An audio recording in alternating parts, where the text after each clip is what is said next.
is the third section of 7 essential skills to build your career. This third section focuses on people movers, talent management. Talent management lessons are TM01, setting the stage for high performance, TM02, productivity from day one, onboarding new hires, TM03, leading through coaching, training, and mentoring, and TM04, the gift of giving effective feedback. This lesson will focus on setting the stage for high performance, setting roles, goals, and responsibilities of the team. In this first segment, we'll talk about defining roles and responsibilities, setting goals, and holding employees accountable. One of the most important aspects of management or supervision is to clarify roles and responsibilities. The clarification process is determining who does what and why. Some of this is done through job descriptions or job scorecards that your HR department likely created. The job classification process is important to ensure that your staff has clarity on their priorities and job functions. You can start there and set the priorities of the job, reporting relationship, essential functions, and marginal functions. It's like the rules of engagement in a board game. However, it is important that the manager or supervisor apply this consistently and fairly, and not have employees working out of class or taking on too many new responsibilities.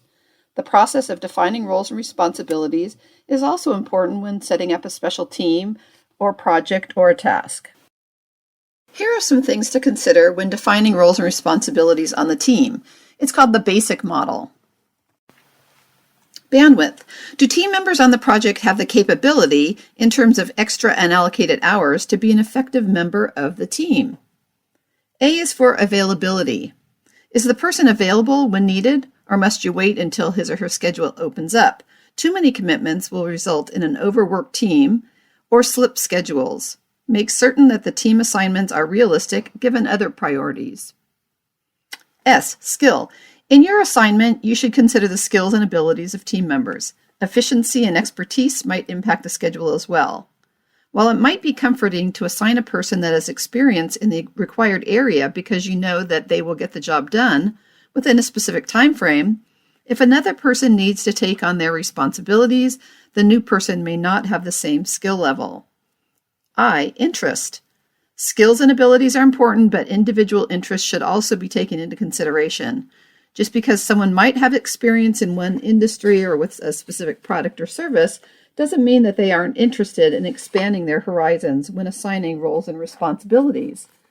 Think outside the parameters and expectations that you mark people with and give them a chance to develop their skills in different areas. C, commitment. Is the person able to commit to the tasks and deadlines? Getting commitment from team members is essential for a successful project. A person cannot do a good job if they don't know what they're supposed to do or they don't have the skills to do it. To make it easy for your team members to succeed, make certain that they do not fall into any of these traps. The first is lack of knowledge. While a person may be an internal expert on the subject, they might not know everything needed to get the task done successfully. So provide them with knowledge in terms of articles, searching on the internet, emailing various materials to team members, or provide books on the subject.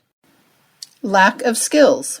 Working on a team may be new to some people. Sure, they may possess individual productivity skills, but they might not have the skills required to work together effectively. Skills like conflict resolution or team problem solving, teamwork, communication.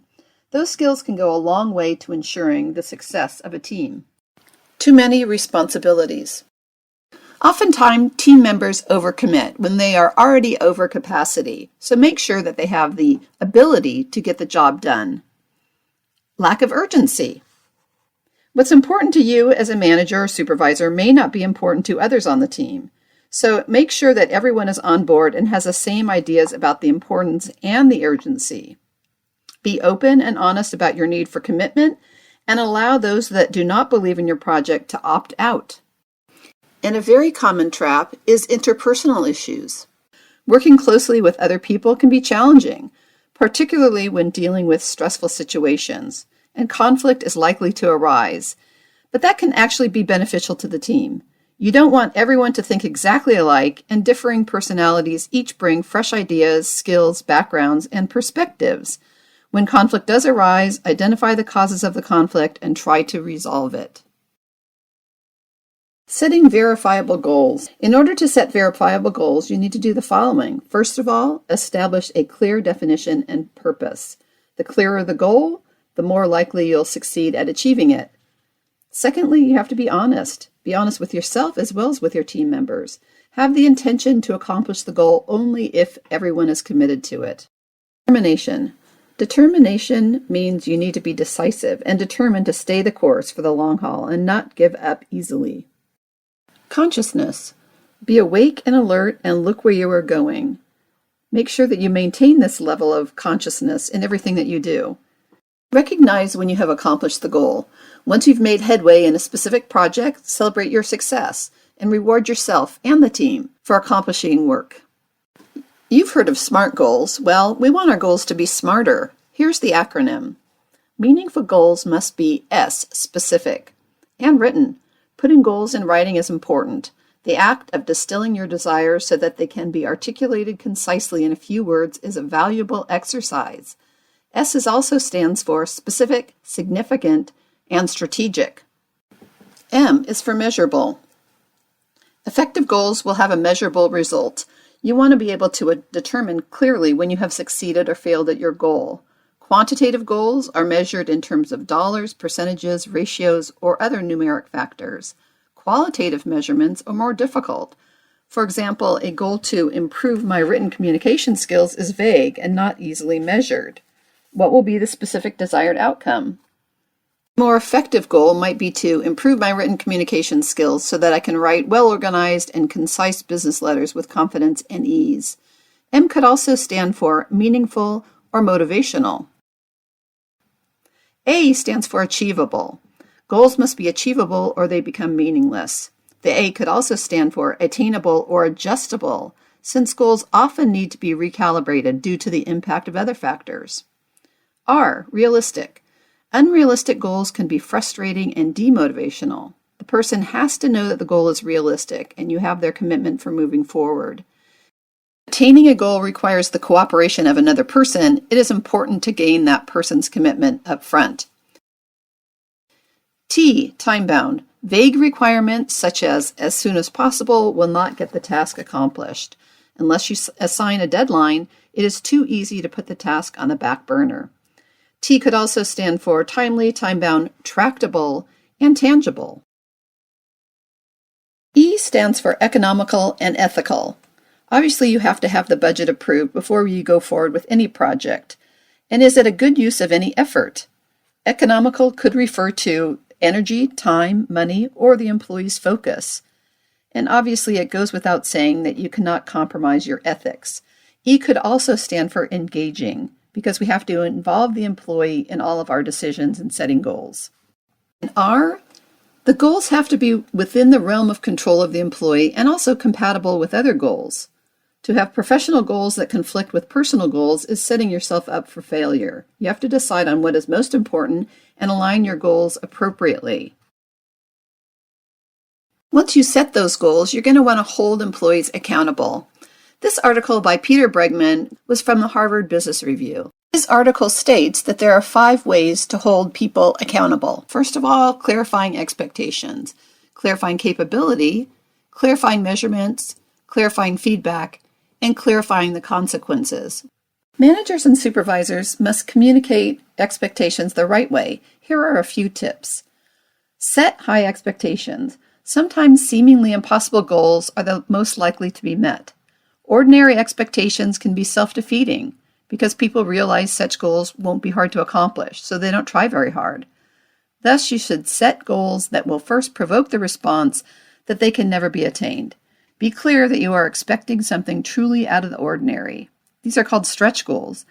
As you declare and continually reinforce what you're hoping for, those from whom you're desiring the behavior will start working hard towards it with a focused effort that the ball should quickly start rolling towards the goal. Communicate your expectations clearly. Make sure there's no ambiguity in what is expected. Describe specifically what you're aiming for. And be positive. There should be no confusion in anyone's mind about what you're asking.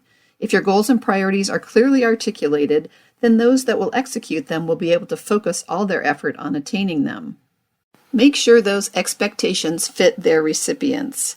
A leader should make sure that they declare the right expectations to the right people, considering the employee's background, abilities, and circumstances. There's no point in setting a goal that's far removed from what someone has any experience or expertise in. Also, communicate your expectations at every level. Be consistent. Make sure the employee understands that you trust them and they will grow to the level of performance you expect. And reconfirm your expectations constantly. You'll have to check in with the employee to make sure they understand what it is they're trying to achieve. Clear capability. What skills does the person need to meet the expectations? What resources will they need? If the person does not have what's necessary, can they acquire what's missing? And if so, what's the plan?